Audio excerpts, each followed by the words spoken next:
Crime की दुनिया में बहुत सारे ऐसे केसेस रहते हैं कि जो किसी शख्स का जिद्दपन की वजह से, किसी शख्स का गुस्से की वजह से वह क्राइम होता है। और बहुत सारे ऐसे भी क्राइम के केसेस हैं कि जो धीरे धीरे अगर जब केस को स्टडी आदमी करता तो वह केस को स्टडी करने से ही पता चल जाता है कि यह क्राइम अगर शायद इसको पहले रोका जाता तो इस तरह का जो है क्राइम होता है नहीं, और उसमें मरने वाले शख्स का जो है ज़िंदगी बचाया जा सकता था। और वह शख्स भी जो जुर्म करने के बाद सलाखों के पीछे पहुंचता है वह भी शायद आज़ाद होता है। लोग जुर्म के दस्तक को सुन नहीं पाते, उस वारदात की दस्तक को सुन नहीं पाते हैं और क्राइम कर बैठते हैं। आज की कहानी जो है वह भी एक ऐसी ही कहानी है जिसमें गुस्से जिद के कारण एक अच्छा खासा शख्स, एक अच्छा खासा परिवार अपने ही पत्नी और 1.5 साल के बच्चे का जो है कत्ल कर देता है, और कत्ल करने के बाद जो है वह सलाखों के पीछे पहुंचता है। नमस्कार, मैं हरेंद्र और आज आप इस क्राइम स्टोरीज़ में ऐसे ही एक दर्दनाक कहानी सुन रहे हैं। दरअसल यह कहानी जो है झारखंड में एक जमशेदपुर शहर है, उसी जमशेदपुर शहर से लगभग 12-15 किलोमीटर दूर एक चौका थाना लगता है, और उसी चौका थाना के अंतर्गत एक कुर्ली गांव आता है। और उस कुर्ली गांव में एक शख्स अशोक महतो, जिसका उम्र लगभग 33 से 35 साल रहता है, और उसकी पत्नी मधुमिता महतो जिसका उम्र लगभग 26 से 28 साल रहता है, और एक 1.5 साल का बच्चा रहता है। सब चीज़ ठीक चल रहा था। 2022 में दोनों का शादी जो है उसी कुर्ली गांव से लगभग 10 किलोमीटर दूर एक चांडिल थाना लगता है, और चांडिल थाना में एक रावताड़ा गांव आता है। उसी गांव में अरेंज मैरिज हुआ था, दोनों परिवारों की रजामंदी से, काफ़ी धूमधाम से सारे दोनों गांव के लोग जो है उस शादी में शरीक हुए थे। इसलिए लोगों को वह जो है शादी उन दोनों का याद रहता है, क्योंकि वह शादी जो है दोनों के घरों की रजामंदी से हुई थी और काफ़ी धूमधाम से हुई थी, और लगभग परिवार भी उन लोगों का अच्छा था। पिता जो अशोक महतो का रहते हैं वह सरकारी टीचर से रिटायर्ड रहते हैं, तो किसी चीज़ का बहुत ज़्यादा अमीर भी नहीं थे तो बहुत ज़्यादा गरीब भी नहीं थे। अशोक महतो भी पढ़ा लिखा था, उसकी पत्नी जो मधुमिता रहती है वह भी पढ़ा लिखा रहती है। 2022 में जो है अशोक महतो का शादी मधुमिता महतो के साथ होता है, और उसके बाद जो है शेयर मार्केट में पैसे लगाना और उससे जो है पैसा कमाना, वह धीरे धीरे उसी लाइन की तरफ बढ़ते जाता है। लेकिन शुरुआत में तो अशोक महतो जब शेयर मार्केट में पैसा लगाता था तो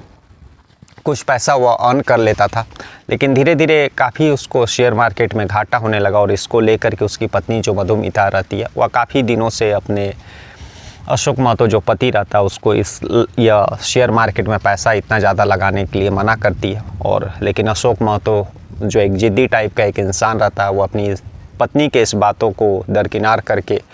जो है शेयर मार्केट में पैसा लगाते रहता है। और ना केवल घर से बल्कि अब उसके ऊपर काफ़ी कर्जा भी हो गया, तो अपने दोस्तों और बाकी रिश्तेदारों से भी पैसा कर्ज लेकर के शेयर मार्केट में पैसा लगाता है। लेकिन बदकिस्मती से जिस शेयर में वह पैसा लगाता था वह शेयर का जो है दाम और भी घट जाता था, जिसके कारण हाल के महीनों में लगभग 6 महीना 8 महीना से उसका जो है काफ़ी स्थिति ख़राब हो गया था, क्योंकि एक तरफ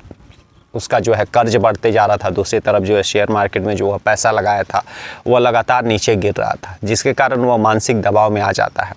और घर में जो है उसका तंगी जैसा हालात हो जाता है, क्योंकि कर्ज पहले से था, कर्ज का जो है ब्याज भी बढ़ रहा था, और दूसरी तरफ जो है उसका इनकम भी जो शेयर मार्केट से होना चाहिए था वह हो नहीं पा रहा था। पत्नी लाख दफ़ा उसको मना कर चुकी थी कि तुम शेयर मार्केट का जो है आदत है उसको छोड़ दो, लेकिन जो अशोक महतो रहता है एक ज़िद्दी टाइप का इंसान रहता है, वह उसी शॉर्टकट रास्ते से पैसा जो है बहुत ज़्यादा पैसा कमाना चाहता था। लेकिन शायद उसकी किस्मत को यह मंजूर नहीं था, लेकिन वह अपनी पत्नी के बातों को सुनता नहीं है। उसके घर में उसके जो पिता रहते हैं, जो रिटायर्ड शिक्षक रहते हैं, वह भी उसको समझाते हैं, लेकिन सामने वह हाँ कहता था, लेकिन बाद में फिर उसी शेयर मार्केट में जो है वह पैसा लगाता था। इसको लेकर के लगातार इन दोनों के बीच जो है लड़ाई झगड़ा, घर में जो अशांति फैल रहा था, लेकिन अशोक महतो को कुछ भी समझ में नहीं आता। तभी जो है यह कहानी 17 नवंबर 2024, इसी महीने की 17 नवंबर लगभग 2-4 दिन पहले की है। और 17 नवंबर 2024 को अशोक महतो लगभग 7-8 बजे अपने घर आता है। पत्नी जो है अपने ससुर यानी अशोक महतो के जो पिता रहते हैं उसको खाना देने के बाद अपने ऊपर रूम में जाती है अपने पति के लिए खाना लेकर के, और जब पति के लिए खाना लेकर के जाती है तो इन लोगों के बीच जो है उसी पैसे को लेकर के, शेयर मार्केट को लेकर के और उस तंगी हालात से जो वे दोनों गुजर रहे थे उसको लेकर के इन पति पत्नियों के बीच में लड़ाई झगड़ा शुरू हो जाता है। काफ़ी दिनों से अशोक महतो जो है पैसे की तंगी में चल रहा था, उसका माइंड पहले से ही अपसेट रहता है और पत्नी उसका जो है बार बार वो आदत जो है कर्ज ले करके शेयर मार्केट में पैसे लगाना, और फिर शाम को जब वह खाली हाथ आता था तो उसकी पत्नी को समझ में नहीं आ रहा था, क्योंकि एक बेटा भी हो चुका था लगभग 1.5 साल पहले, 1.5 साल का एक बेटा था, लेकिन अशोक महतो को उसकी जिम्मेदारी समझ में नहीं आ रही थी। इसको लेकर के मधुमिता महतो भी जो है काफ़ी परेशान रहने लगी, और यह सारा वाक़या जो है अपने मायके में अपने माता पिता और भाई को भी बताती है कि अपने पति की इस हरकत के बारे में। लेकिन सबको यही उम्मीद रहता है कि शायद धीरे धीरे अशोक महतो जो है बात को समझेगा और वह शेयर मार्केट का लाइन जो है शायद उसके लिए नहीं है, उसको छोड़ करके वह कुछ अपना रोज़गार या फिर काम करना शुरू करेगा। लेकिन तब तक जो है लोग यह सोचते थे कि अब हालात सुधरेंगे, अब अशोक महतो सुधरेगा, लेकिन अशोक महतो एक ज़िद्दी टाइप का इंसान था। इतना उस पर कर्ज बढ़ गया था और इतना वह शेयर मार्केट में पैसा लगा चुका था कि उसका जो है दिमाग काम नहीं कर रहा था। और उसी 17 नवंबर 2024 को जो रात में खाना खाने के दौरान जो है पति पत्नी के बीच में जो है इसी पैसे को लेकर के, शेयर मार्केट को लेकर के इन लोगों के बीच जो है लड़ाई झगड़ा शुरू होता है, और अशोक महतो जो है इतना गुस्सा, इतना बेकाबू हो जाता है कि वो अपने ही पत्नी के और जो 1.5 साल का बच्चा रहता है उसका, दोनों का गला घोंट देता है। और गला घोंटने के बाद वह इतने गुस्से में रहता है कि दोनों के मुंह में जो है कपड़ा ठूस करके वहाँ से निकल जाता है। रात का समय था, किसी को कुछ पता नहीं चलता है। फिर सुबह होता है, और सुबह होने के बाद जो है काफ़ी देरी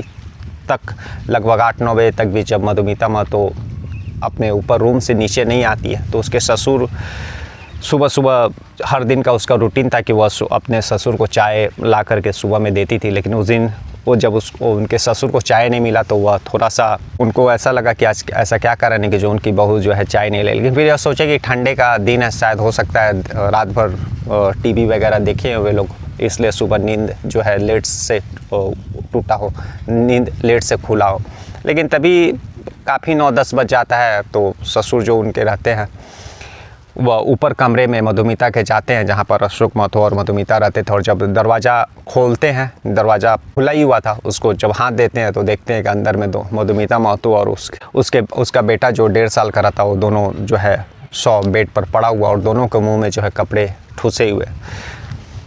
अशोक महतो के पिता जो है वह समझ जाते हैं कि जो है कत्ल हुआ है, और जब अशोक महतो वहाँ दिखाई नहीं देता है तो पूरा डाउट उसी के ऊपर जाता है, क्योंकि रात में भी इन लोगों का जो लड़ाई झगड़ा बकझक हो रहा था तो थोड़ा सा आवाज़ जो है